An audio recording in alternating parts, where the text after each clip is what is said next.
one of the benefits of being where you are now is that you can look back on the experiences you've had and actually judge the value of those experiences compared to what you're now getting exposed to through the mentors that you're acquiring and the rooms that you're gaining access to. Because the reality is you have hit certain milestones of success that give you the ability to be in rooms that many can't get into right now. Correct.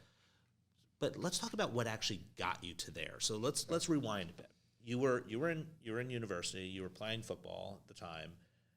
How did you make the transition specifically out of university into your very first business? Yeah. So that is a whole story. So no one was on board with it. My entire family was very against it.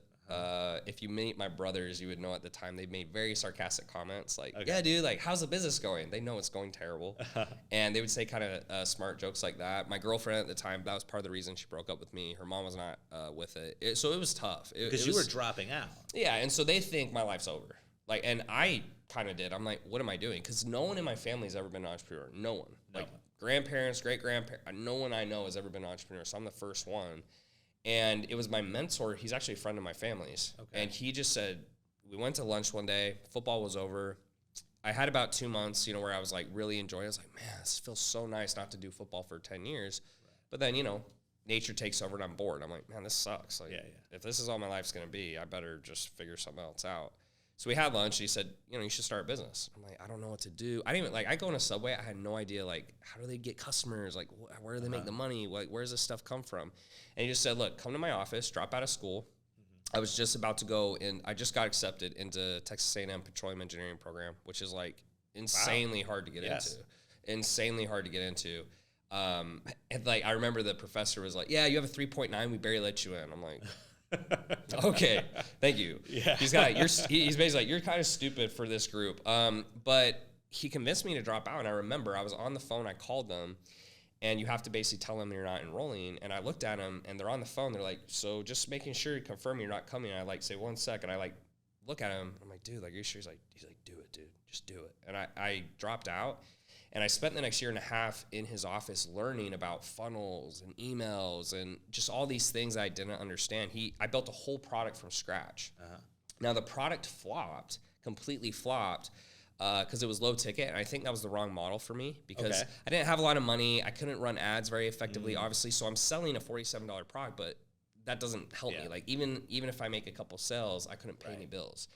So I did that, and I eventually am about 23 and a half or so now, and I'm like, I got to get out of here because I'm still in my parents' hometown. My ex-girlfriend literally lives across the street, so that was terrible.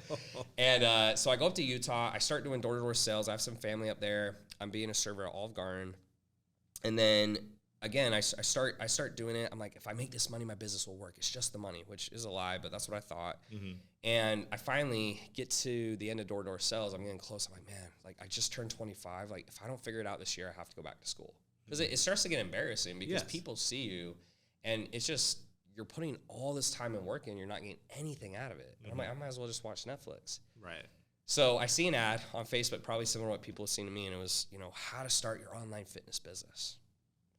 I'll do it. So I get on the phone, high pressure into a sell.